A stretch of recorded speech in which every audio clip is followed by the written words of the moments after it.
That's like Avatar level of. And where do you want? Is this all right here?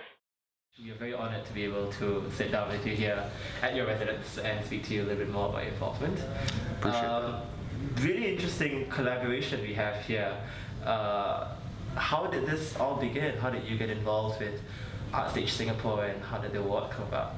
Well, when we first arrived here, my wife and I, we looked to the cultural scene here to see what was happening. And it was a very pleasant surprise to us that Lorenzo, who runs ArtStage, was the driving force behind Art Basel Miami. And so I've seen how Art Basel Miami has transformed my city. And so I was excited to see how we could collaborate with the embassy and ArtStage if there was a fit. So when we first sat down with Lorenzo and Pablo, we were talking about American artists coming here, what their lecture series were, and a member of my staff, my senior public affairs officer, Nick Snyder, who has done this job in other places, in Beijing and Vietnam, he's been public affairs officer, really came to me with this idea and then talked to ArtStage to see if they were interested, about celebrating the struggles that many artists have to go through. And you know, this is a consistent theme across all parts of the United States, whether it be freedom of press, whether it be the ability to start a business free of regulations or corruption. And we saw a space that wasn't being filled as it relates to celebrating really some of the struggles that many artists in Southeast Asia had gone through, and we wanted to celebrate that. I'm an immigrant to the United States. So I came to the United States when I was 18 years old. So I know what drew me to the United States. And I think that sometimes when we talk about soft power, we talk about music, we talk about movies, but I think those are the vehicles, not the soft power themselves. I think soft power that America has is really the universal values that we celebrate and many other countries celebrate, and Singapore to a great extent celebrates, is that you can come from anywhere and be anything.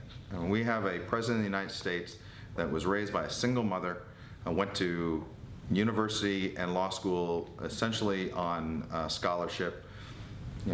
10 years before he was president, had a car payment, a student loan payment, and a mortgage payment. That's not possible in many other parts of the world, if any other parts of the world, to be president. Much smaller way. I've come from a small town in Canada. I'm the first person in my entire family to go to university, let alone law school. And here I sit representing the country that's given me everything, here in Singapore, one of our most important strategic partners. It's an incredible ecosystem that allows that celebrates talent, that celebrates hard work. And I think when you see movies, whether it be Tom Hanks or anybody else, they're telling the story of the underlying ideals and the ecosystem that allows these things to happen. So when people ask me about soft power, I say it's the stories of the soft power. They themselves aren't. I'm a massive fan of music. I have 8,500 songs on my iTunes library, but they tell a story of what's possible in America. And we believe, I think, that no matter what country in the world you are, if you provide ladders of opportunity, the best and brightest and hardest working people will rise, and that will improve your country and your society and the world as a whole. You should be quite aware of the Sony hackings that happened.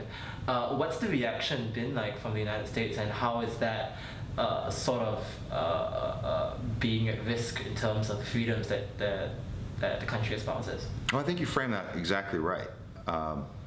While there's a commercial aspect of just sheer thievery, I think the violation is on people's freedom to think and freedom to create and freedom to innovate.